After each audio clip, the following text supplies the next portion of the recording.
What up, people? Ever since I got back into gaming about 6 years ago, it was single player games that intrigued me more than anything else. Having gameplay and a story tailor made for an immersive experience just for yourself is something I'm always on the lookout for. There's already been a couple of major releases so far with Dead Space, Hogwarts Legacy, and Fire Emblem Engage, and I figured why not showcase what other single player games are slated for the rest of the year. So, with that being said, here are 10 highly anticipated single player games coming out in 2023.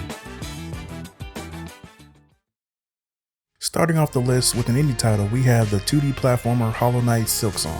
If you couldn't tell by the name, Silksong is the sequel to the 2017's hit Hollow Knight. In this sequel, you'll be playing as Hornet, who was a prominent character in the original game.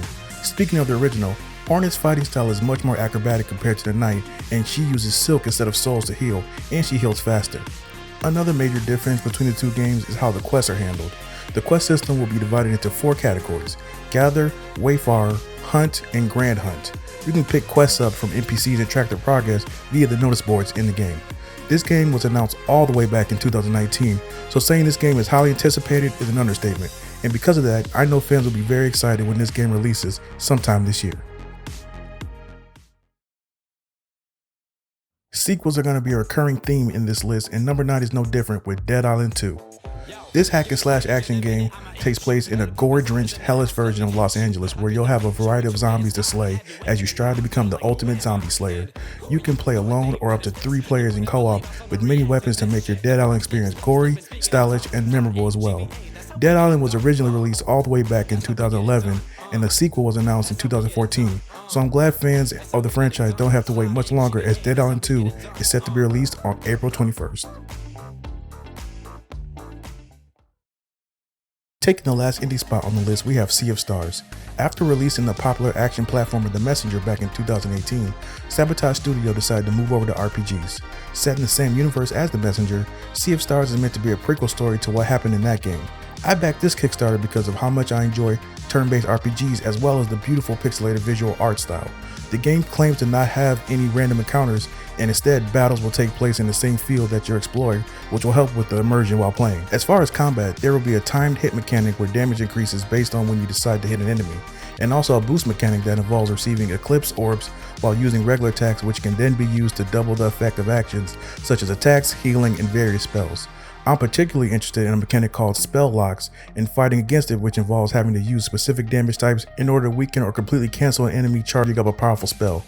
On harder difficulties, I can see multiple enemies at once who are in the locked state being very challenging. The Sea of Stars Kickstarter blew past all of its goals, and it'll be released on all platforms except Xbox, I believe, so if you're looking for another turn-based RPG to play this year, I think you should check this one out when it releases on August 29th.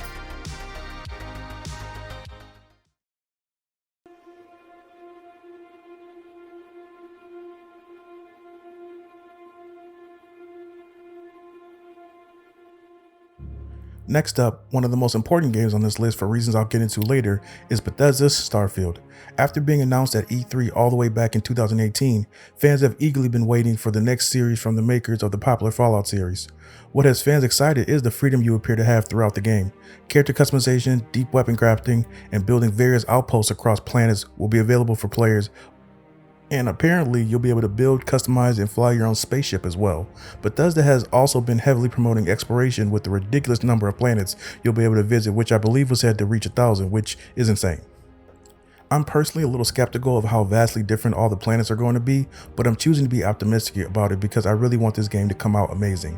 Earlier I said this is one of the most important games on this list, and the reason I said that is because with Xbox's lack of major first-party titles in 2022, Starfield has to be a success, or hardcore Xbox fans and gaming fans in general will start to question whether Microsoft will produce any critically acclaimed exclusives this generation. But as I said, everything I've seen so far of Starfield looks promising, so I can't wait to play it when it's released on Xbox and PC sometime this year.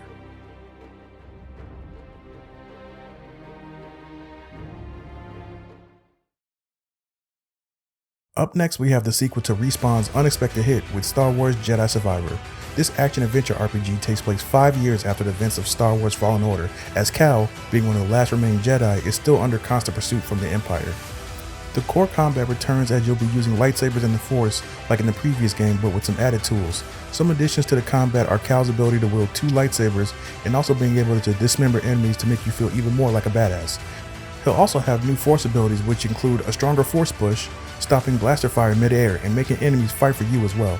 The success of the first game, along with Star Wars being a massive property in general, is why Star Wars and gaming fans alike can't wait to get their hands on Jedi Survivor when it finally drops on April 28th.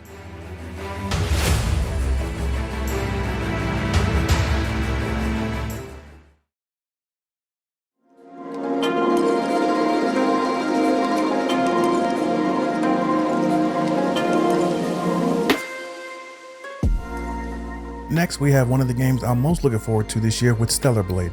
First announced as Project Eve back in 2019, we then got to see a little bit more of the action RPG during a state of play in September of last year. Stellar Blade revolves around Eve's quest to save an Earth fallen on a ruin with few survivors.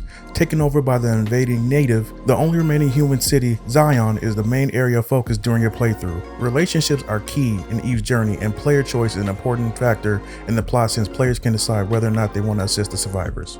In a write-up on the official PlayStation blog site, the director of the game talks about the game, more specifically the combat. They talk about how Stellar Blade will introduce action combat that requires deflecting and evading the native's attack at a precise timing that will also connect to combos and unique skills. Throughout the game, you will arm yourself with unique beta skills and intense burst skills, which they promise will be rewarding for fans of visuals. Stellar Blade being a fresh new PlayStation IP is probably why there is so much intrigue about this game. That's one of the main reasons I'm excited for it. We haven't gotten a new franchise on PlayStation in a long time, so it'll be interesting to see what Stellar Blade becomes when it comes out sometime this year.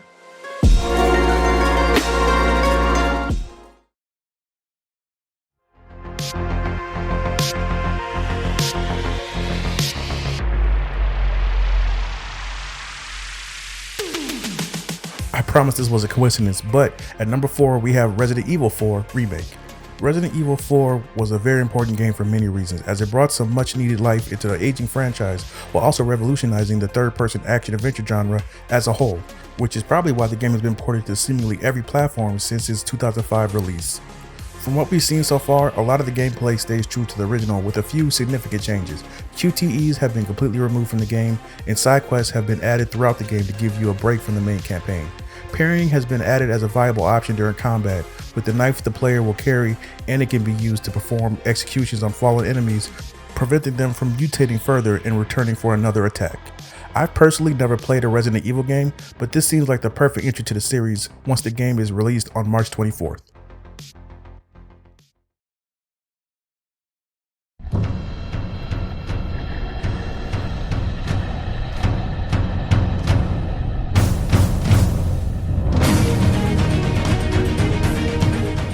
At number 3, we have Final Fantasy 16. After the release and mixed reviews of Final Fantasy 15 all the way back in 2016, people have been waiting for the next main entry into the Square Enix iconic franchise. We've seen a couple of trailers up until now, and what stands out is the story seems to have a much more mature and darker theme to it as opposed to the last couple of Final Fantasy games. In fact, Final Fantasy 16 will be the first Final Fantasy game to have an M rating, and that apparently was completely by design. When asked about it, producer Naoki Yoshida said that in earlier games, the rating was a hindrance that made them have to change narrative choices in order to stick to the guidelines of that rating. However, this time around, he said the M rating makes it so they can tell the story they want to tell with complete freedom. Something else that's interesting is that you'll only be able to use the main character Clive during combat. Other party members will leave and join your party, but they will be completely AI driven in order to not make the action too complicated. I'm not entirely sure how I feel about that, especially after recently playing Tales of Arise and loving how you can switch and control any character you want, but I'm sure they know what's best for the game they want to make, so I'll wait and see. Final Fantasy 16 will be a PlayStation, specifically a PS5 exclusive, and will be released on June 22nd.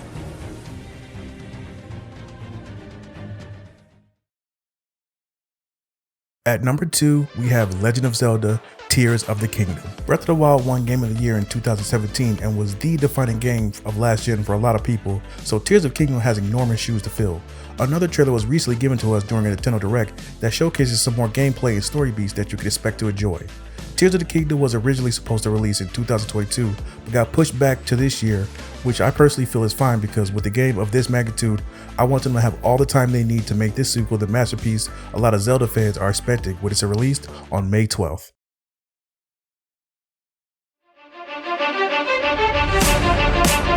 Before I get to number 1, here are some quick honorable mentions.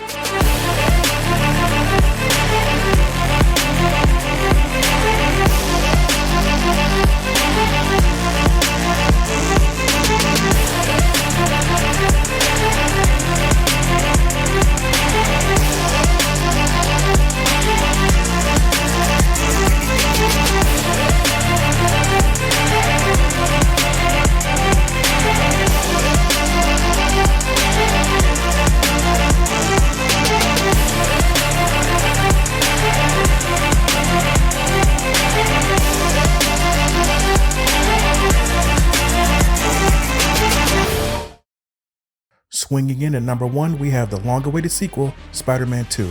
After the critically acclaimed Spider-Man was released in 2018, an expansion with Miles Morales was released in 2020 to hold people over until the sequel is ready. Both Miles and Peter Parker are seen fighting in the trailer we got during the 2021 PlayStation Showcase, which probably means we'll get to play as both Spider heroes during the game. Venom was also shown at the end of the trailer, and if this game is anything like the first Spider-Man, he'll be one of the numerous iconic villains to show up as threats, which is exciting. Unfortunately, no gameplay has been shown yet, but hopefully there will be a state of play or PlayStation event of some kind to give us more details of what's to come. Even though they had success with Ratchet & Clank, Spider-Man has arguably made Insomniac Games PlayStation's most important studio, other than maybe Naughty Dog. While I would never guarantee a game to be a hit, I can't imagine Spider-Man 2 won't be a strong candidate for Game of the Year when it releases later this fall. Okay, that's all I got for you guys today. What single player games are you looking forward to this year? Let me know in the comments. Also, if you're looking for more games to be on the radar for, I made a video about the top 11 RPGs coming this year and also 10 must-buy 3DS games before the eShop closes on March 27th. If you want to watch either of those videos, you can click on one of the links on the screen. As always, don't forget to like and subscribe to keep up with the channel. Later!